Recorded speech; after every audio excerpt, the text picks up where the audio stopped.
La radiodiffusion française présente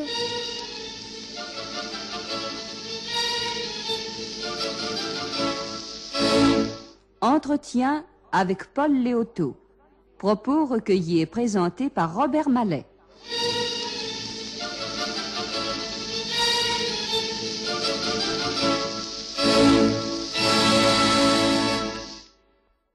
Et dans votre journal littéraire de 1903, quelques semaines après la parution du Petit Ami, vous notez les diverses opinions qui circulent sur votre livre. Et la première que vous citez est celle-ci. C'est abominablement lâché. Oui.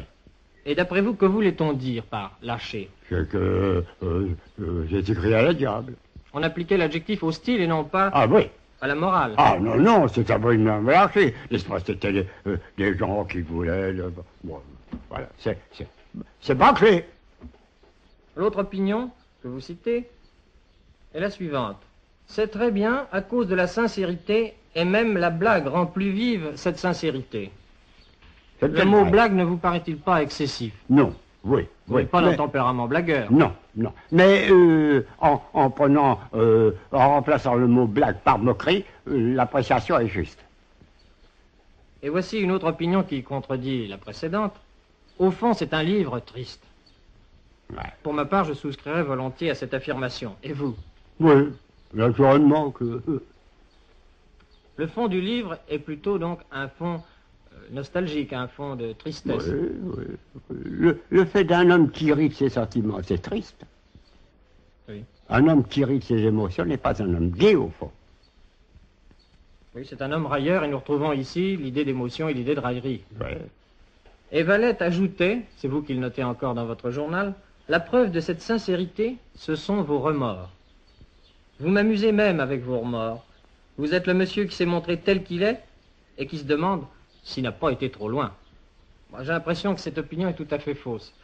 Vous n'aviez sans doute aucun remords et je n'ai pas l'impression que ce sentiment vous soit très familier. Oui. Je ne sais plus. J'ai de la peine à me reporter à ce que... Mais de quoi auriez-vous eu du remords? D'avoir éprouvé un sentiment un peu trouble à l'égard de votre mère? Oui, peut-être, ou d'avoir étalé des choses comme ça. Je me rappelle. Et puis pourquoi dire que vous avez été trop loin? Vous allez jusqu'où il vous plaît d'aller? Oui. Sans vous soucier de savoir si c'est trop près ou trop loin? Oui. Trop près ou trop loin par rapport à quoi d'ailleurs? Ouais. Ah, parce que le livre est tout de même un peu immoral.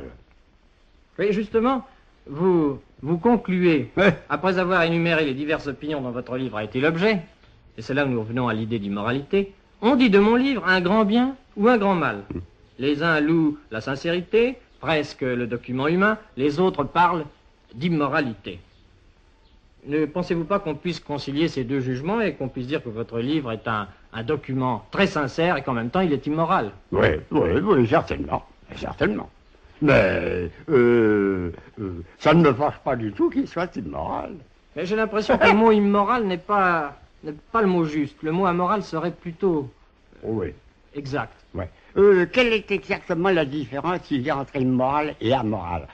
Immoral ne tient pas à l'individu, c'est extérieur, tandis qu'amoral, c'est l'esprit de l'auteur lui-même qui est en jeu. Non, il me semble que dans l'immoralité, il y a une part de perversité, une part de préméditation. On sait que l'on tourne la morale. Ah oui. Et c'est en ce sens que Oui, le mot amoral... l'on est immoral. Mais amoral, c'est quelqu'un qui n'a aucune idée de tenir compte de ce qui est moral ou oui, n'est mais pas. ça, ce mot-là me va mieux. Amoral, oui. J'ai l'impression que vous allez toujours aussi loin que vous avez envie d'aller, et vous pouvez aussi bien être très moral, et vous l'êtes très souvent, que très amoral, selon vos penchants, votre humeur et en somme votre spontanéité. Oui. Pour Enfin, ça- en général, pour toutes les choses de la vie, je suis amoral. Et une opinion que j'aimerais beaucoup connaître à propos du Petit Ami, c'est celle d'un homme qui a assez de lucidité pour juger ce qu'il écrit lui-même. Vous comprenez de qui je veux parler? Non. Mais de vous. Ah, Comment avez-vous apprécié votre œuvre? mais avec l'idée de la refaire en 50 pages. C'est pour ça que je dis que vous êtes un bon critique, même un critique très sévère. Voilà. Mais que reprochiez-vous à votre œuvre? Le bâclage, la superfluité de certaines plaisanteries, voilà. Sa forme, mais non sa matière. Oui, mais je trouve ça trop... Non, il y a des clowneries là-dedans, n'est-ce pas? Voilà.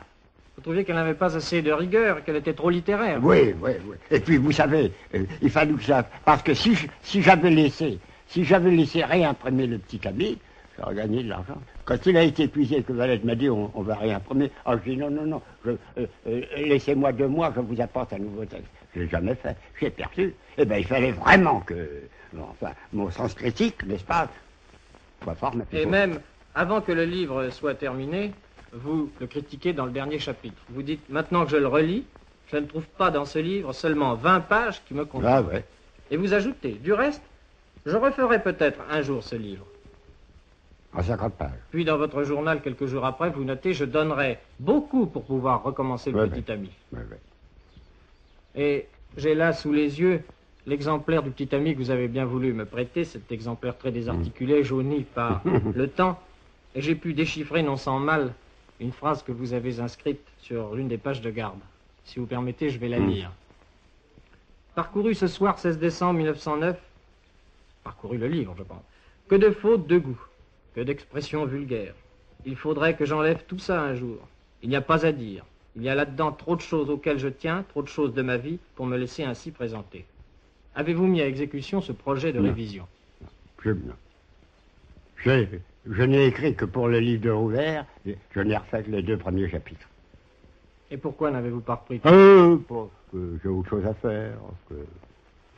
Et si j'en crois une autre notation de votre exemplaire personnel, vous avez sérieusement envisagé une réédition, puisque sur la page de titre, à l'encre, vous avez écrit « Nouvelle édition » et vous avez barré 1903 pour écrire 1925. Ouais.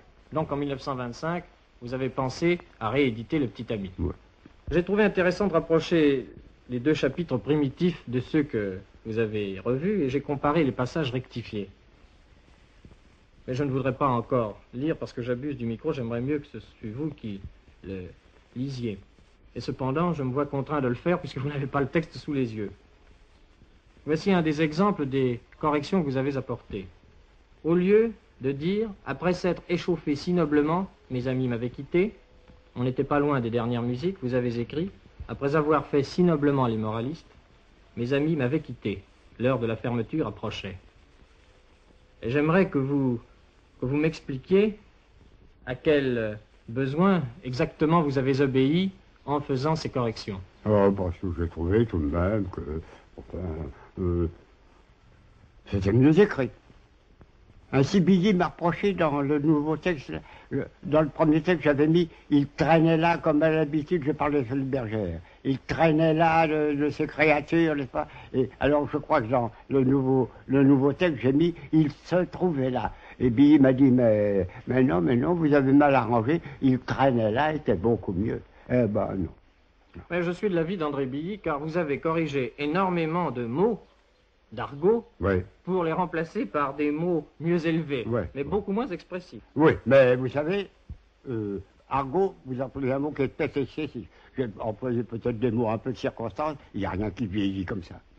Je vais vous lire des expressions que vous avez répudiées.